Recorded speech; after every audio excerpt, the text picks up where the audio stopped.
नमस्कार। परिचर्चा में आपका स्वागत है। हमारे बीच एक्सपर्ट लोग हैं। आज ये बच्चे में, हर एक बच्चे में टैलेंट होता है, लेकिन बच्चा डाइवर्ट हो जाता है। क्यों? क्योंकि उसका समाज का प्रभाव पड़ता है, सोसाइटी का प्रभाव पड़ता है, घर का प्रभाव पड़ता है, इर्द गिर्द जहाँ रहता है। तो आज अगर बच्चा बहुत अच्छा कर रहा है तो उसका बहुत बड़ा योगदान है देश में, राष्ट्र में, मुल्क में। तो हमारे बीच एक्सपर्ट के रूप में भूपेंद्र सर हैं। भूपेंद्र सर, क्या कहना चाहेंगे इस पर? Good morning to all of you. मेरा सबसे बड़ा एक टॉपिक ये है कि आजकल के जो बच्चे हैं वो क्या है, एग्जाम कहिए या क्लास में डाइवर्ट हो रहे हैं। डाइवर्ट यानी मेन लाइन जो पढ़ाई लाइन है, इस लाइन को पॉजिटिव तरह से ना लेके नेगेटिव की तरह जा रहे हैं। तो मेरा ये टीचरों से अनुरोध है या जो भी पढ़ा रहा है या पेरेंट्स से भी अनुरोध है कि बच्चे के अंदर ये देखिए कि बच्चों के अंदर क्या खूबी है और उनको क्लास में दे वो पढ़ने आ रहे, तो टीचर्स का दायित्व बनता है कि उनको क्या करें, उनको उनकी प्रॉब्लम्स को समझें कि बच्चे में क्या प्रॉब्लम है, बच्चा क्यों नहीं पढ़ रहा है, कारण क्या, क्लास में कॉन्सेंट्रेट क्यों नहीं कर रहा है। यदि इस चीज को हम समझेंगे तो क्या होगा, बच्चे की जो प्रॉब्लम है, इस प्रॉब्लम को समझ के हम बच्चों को मोटिवेट करें। कैसे मोटिवेट करें, उनसे पूछे कि आपकी प्रॉब्लम क्या है, पढ़ाई में आप क्यों नहीं पढ़ पा रहे हो। यदि उनकी प्रॉब्लम हमको समझ में आएगी तो हम क्या करेंगे, उस प्रॉब्लम को सॉल्व करेंगे और उस प्रॉब्लम को सॉल्व करके बच्चों का पढ़ाई की तरफ कंसंट्रेशन लाएंगे। नेक्स्ट चीज, एक चीज और मैं कहना चाहता हूँ कि यदि ऐसा कुछ प्रॉब्लम है, कुछ बच्चों के फैमिली प्रॉब्लम भी होती है, तो उस फैमिली प्रॉब्लम को भी हम पेरेंट्स से बात करके पेरेंट्स से डिस्कशन करें कि क्या आपके बच्चे में क्या प्रॉब्लम है, क्यों नहीं पढ़ रहा है, वो उसका पढ़ाई की तरफ ध्यान क्यों नहीं जा रहा है। यदि हम वो करेंगे तो उससे क्या होगा, बच्चों की जो, क्योंकि क्या होता है, कई बच्चों के क्या होता है कि प्रॉब्लम घर में होती है और घर की प्रॉब्लम जो है उनकी पढ़ाई में दिखती है।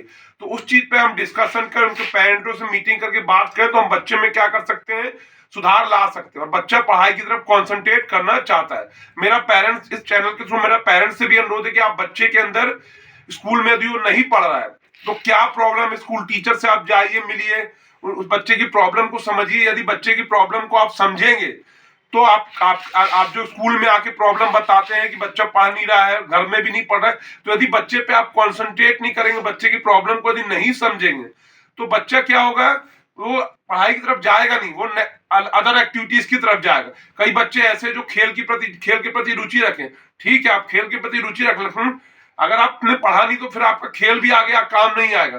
तो कम से कम क्या, आपको दोनों चीजों को बैलेंस करके चलना है। यदि दोनों चीजों को आप बैलेंस करके चलेंगे तो जीवन में आपको सफलता दोनों जगह मिलेगी। और ऐसा नहीं कहा, शिक्षा का बहुत महत्व है। कई बच्चे सोचते हैं कि हम खेल कूद में आगे बढ़ जाएंगे तो शिक्षा का महत्व नहीं है, ये उनका गलत धारणा है। शिक्षा का महत्व बहुत ज्यादा है, शिक्षा पे आपको महत्व देना है। दोनों चीजों पे यदि आप महत्व देंगे तो आपके जीवन का, हर एक बच्चे का सर्वांगीण विकास होगा और हमारा उद्देश्य है कि हर बच्चे का सर्वांगीण विकास हो। Thank you. बहुत अच्छा। हमारे बीच रत्नेश सर है, रत्नेश सर क्या कहना चाहते हैं? Good morning all of you. जहाँ तक है बच्चे का विकास का बात, पढ़ाई का बात, तो 3 साल से लेकर 15 साल के बच्चे का प्रथम पाठशाला जो होता है वो स्कूल होता है, स्कूल से ही होता है। स्कूल में अगर बच्चे रेगुलर आएँ, पंक्चुअल आएँ और सारे क्लास को अटेंड करें, उसके बाद अगर उनको कोई भी समस्या है तो पेरेंट्स को चाहिए कि स्कूल के माध्यम से, स्कूल के शिक्षकों के माध्यम से, यहाँ के मैनेजमेंट के माध्यम से बच्चे की कठिनाई को स्कूल में रखे और उसको सॉर्ट आउट करे, उस ढंग से उस पर काम करे। तो सबसे बड़ी बात है स्कूल का रोज आना, रोज सही क्लास को अटेंड करना, सारे एक्टिविटीज, सारे फंक्शंस, जो भी स्कूल का जो भी करिकुलम है उसको अगर बच्चे पूरा करते हैं तो हमको नहीं लगता है कि बच्चे में किसी भी तरह का कोई कठिनाई होगी उसके डेवलपमेंट के लिए, उसके पढ़ाई के लिए या उसके सर्वांगीण विकास में कोई बाधा आएगा। अगर किसी भी तरह की कोई कमी रह जाती है पढ़ाई के से संबंधित या स्कूल एक्टिविटी से संबंधित, तो पेरेंट्स को चाहिए समय समय पर स्कूल प्रबंधन और टीचर के कांटेक्ट में रहे, उसके समस्या को समझे और उस समस्या का सॉल्यूशन निकालने की तरफ अगर कोशिश करें तो बच्चे का सर्वांगीण विकास हो जाएगा। Thanks a lot. बहुत अच्छा। रेगुलरिटी, पंक्चुअलिटी बहुत बड़ा रोल रहता है।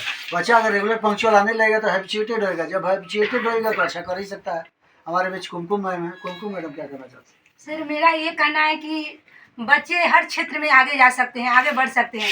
बस हम लोग को क्या है, उन लोग को सपना दिखाना, उनको ड्रीम दिखाना कि आप इस डॉक्टरी के क्षेत्र में आगे जा रहे हैं, इंजीनियरिंग में आगे जा रहे हैं, या कोई यूपीएस की तैयारी कर रहे हैं उसमें आगे जा रहे हैं। तो इसके लिए हम लोग को ये करना होगा कि क्लास 6 से ही अगर वो मेडिकल में जाना चाहते हैं तो मेडिकल की पढ़ाई जैसे बायोलॉजी की पढ़ाई है, फिजिक्स और केमिस्ट्री की पढ़ाई है, उसको उसी समय से हम शुरू करा दें। या इंजीनियरिंग के क्षेत्र में जाते हैं तो उनको फिजिक्स मैथ की पढ़ाई उसी समय से अगर वो जाना चाहते हैं, प्रशासनिक सेवा में जाना चाहते हैं तो उन लोगों को हम लोग जैसे कि जानते हैं कि इसमें साइंस का भी कोर्स चलता है और आर्ट्स का भी कोर्स चलता है। तो अगर आर्ट्स का कोर्स चलता है तो हम लोग उन लोगों को ना सामान्य ज्ञान जैसे सामान्य अध्ययन की पढ़ाई 6 से ही इतना विधिवत रूप से करा दें कि वो लोग ना वो प्रशासनिक सेवा में आगे निकल जाएं। तो हम लोग को हर क्षेत्र में, कला क्षेत्र में जाना चाहते हैं तो कला क्षेत्र में हम उनको आगे उभारें। बस यही करना है मेरा। बहुत अच्छा ड्रीम बच्चों को दिखाइए, बच्चा ड्रीम दिखाइएगा तो dream dream dream then think later convert into action. Doctor Kalam साहब का एक कथन है कि dream dream dream then think later convert into action. तो आप ड्रीम दिखाइए, बच्चा ऑटोमेटिक। 60 मैडम क्या कर रहे थे? Good morning all of you. मेरा ये कहना है कि आजकल बच्चों को जैसे मैम सर ने बोला कि पढ़ाई से थोड़ा डाइवर्ट हो रहा है, ये बात सही है। तो हम शिक्षकों को ये करना चाहिए, चाहे और भी जो भी लोग हैं इस क्षेत्र में, उनको बच्चों को एक्टिविटी के माध्यम से समझाना चाहिए कि क्योंकि वो एक जगह क्लास में क्या होता है, बैठे बैठे वो थोड़े बोर हो जाते हैं। तो वो क्या करेंगे, उठेंगे बैठेंगे तो उनको उठने बैठने की भी नॉलेज होगी, साथ में वो एक्टिविटी करेंगे तो वो एनर्जेटिक रहेंगे, चार्ज रहेंगे। नहीं तो क्या बैठे बैठे क्या कोई भी इंसान रहते हैं तो थोड़ा बोर जैसा हो जाता है। तो अगर हम शिक्षक बच्चों को एक्टिविटी के माध्यम से सिखाएं, उनको बताएं कि कैसे उठा जाता है, कैसे इस चीज़ को एक्टिविटी के माध्यम से उनको पढ़ाया जाए, तो बच्चे एजुकेशन के क्षेत्र में बहुत बहुत आगे बढ़ेंगे। So thank you. बहुत अच्छा। Activity learning by doing, Vinoba Bhave कहे हैं लर्निंग बाय डूइंग मेथड बहुत बड़ा काम कर रहा है। केवल व्यवहारिक नहीं, प्रैक्टिकल भी होना चाहिए। वंदना मैडम क्या कहना चाहती हैं? Good morning all of you. सारे सर लोग टीचर लोग अपने अपने में बताएं। सबसे पहले बच्चे में होना चाहिए गुड मैनर। बच्चे अगर रेगुलर, पंक्चुअल, काइंडनेस, पोलाइटनेस रहे तो बच्चे में काफ़ी बढ़ाव हो सकता है। छोटे बच्चे हैं, उनको समझाने के लिए रेगुलर होना चाहिए। अगर कोई बच्चा एक दिन अब्सेंट करता है तो बच्चा क्या पढ़ाई से पीछे हो जाता है, तो नेक्स्ट डे आने में थोड़ा सा कतराता है कि मैम डांटेगी, बोलेगी, क्या कहेगी। अधिकतर बच्चा रोज तो नहीं आता है, कभी किसी कारण बस रह जाते हैं। तो बच्चों को रेगुलर आना बहुत ही ज़रूरी है। और दूसरा रहा पोलाइटनेस में बच्चे सारे क्लास में एक समान नहीं होते हैं। उसको हमको देखना पड़ेगा, समझाना पड़ेगा, आगे की ओर बढ़ाना पड़ेगा कि नहीं। छोटे बच्चे को खास करके 3 to 40 ईयर्स के बच्चे को समझाना बहुत ही ज़रूरी है। और दूसरी चीज़ है काइंडनेस, अपने एक दूसरे के प्रति दिखाना कि हाँ हेल्प लो, कोऑपरेट करो। काइंडनेस का मतलब ये नहीं कि सारे बच्चे को नहीं संभाल पाते, एक ग्रुप बना के पढ़े और उस पर डिस्कशन करें। और जो समझ में ना आए तो सर से पूछे, मैम से पूछे। दूसरी चीज़, आजकल की पढ़ाई के माध्यम से, किताब के माध्यम से बच्चे नहीं समझ पा रहे हैं तो उसे हम पिक्चर बनाएंगे। जैसे साइंस में है, प्लांट का शो करेंगे, एनिमल का शो करेंगे, या ह्यूमन का जो भी हो सोच करके उसको डायग्राम बना के समझाएंगे, तो तोड़ करके, तब बच्चे ज़्यादा आगे बढ़ेंगे।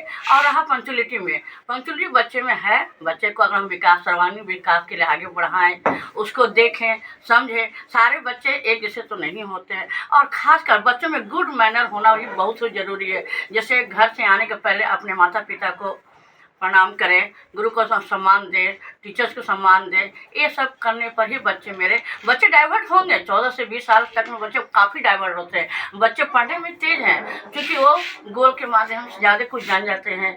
और ना बच्चे जब पढ़ना चाहते हैं क्लास 2 से 6, 7 तक 100% नंबर ले आते हैं। हम लोग के समय में क्या था कि 100 में ही पास, 150 में ही पास। लेकिन बच्चे काफ़ी तेज हैं, उसका दिमाग भटकने के कारण है गूगल है, मोबाइल है। इस सब को देखते हुए बच्चे को आगे की ओर बढ़ाने के लिए समझाना पड़ेगा, देखना पड़ेगा, और सब ठीक है। बाकी बच्चे बहुत अच्छा मैडम। सपना मैडम क्या कर रही हैं? आपके भी सपना मैडम है। Good morning all of you. आज बच्चों को चाहिए है कि पाठ्य सामग्री में सहायक सामग्री को जोड़ देना चाहिए। हर छोटे छोटे सामानों के द्वारा चित्रों के द्वारा उसको ऐसे समझाना चाहिए और उसको ऐसे पूरा सामान को जैसे क्ले के माध्यम से लोग बना बना के उसको भी समझाना चाहिए। और बच्चे ऐसे इस तरह से बनाएंगे हाथ से तो वो ज़्यादा समझेंगे। और जैसे चित्रों के माध्यम से जब बनाते हैं तो उसको बोर्ड पर देते हैं कि इसको समझो ये किस चीज़ के चित्र है, और उस माध्यम से भी वो ज़्यादा सीखेंगे। Thank you. बहुत अच्छा। कुल मिलाकर अगर यही कहा जाए कि हम जो करते हैं, हम जब क्लास में जाते हैं, हमारा इम्पैक्ट बच्चों पर क्या पड़ता है, अपने इम्पैक्ट को देखना है। और इम्पैक्ट केवल सिलेबस से संबंधित नहीं होता है कि हम Hindi, English, math, science, social science पढ़ा दें। बच्चे उसको एक्सेप्ट करते हैं कि नहीं करते हैं, ये सब भी देखना है। अगर बच्चे आप जो पढ़ाए आपके अनुसार चल रहे हैं, आपके अकॉर्डिंग चल रहे हैं, आप पे इंटरेस्ट ले रहे हैं, तो बच्चे का विकास क्या होगा, ज़्यादा होगा। तो अपने इम्पैक्ट को भी देखना है। इनपुट आउटपुट दे रहा है, आप इनपुट आउटपुट क्या आपका आ रहा है, ठीक है। इनपुट आउटपुट आपका क्या निकल रहा है, ये जरूरी है। तो जब भी हम क्लास में जाए मूल्यांकन करें कि जो हम पढ़ाए उसको बच्चे कितने ही कर रहे हैं। 3 तरह के ग्रेड के बच्चे होते हैं, ABC जो भी होते हैं, बहुत एक हाई लेवल के बच्चे होते हैं, एक मिडिल होते हैं, बहुत लोअर मिडिल होते हैं। तो बेस्ट टीचर राधा कृष्णन का है। बेस्ट टीचर वो है जो उस क्लास के सबसे कमज़ोर बच्चे को ध्यान में रखते हुए पढ़ाता है। आप जब जाए तो तेज भी बच्चे हैं, कमज़ोर बच्चे हैं, तो उसको देखिए कि किसके साथ बैठा है, क्या उसकी एक्टिविटी चल रही है। अगर जिस दिन से वो ध्यान देना स्टार्ट कर देगा उसी दिन से उसमें विकास संभव है। इसलिए हम लोग बेस्ट टीचर बने, अच्छा करें और अपना आउटपुट बच्चों पर ज़्यादा से ज़्यादा छोड़ें। आप सभी का दिन मंगलमय हो। बहुत बहुत धन्यवाद, शुक्रिया, आदाब।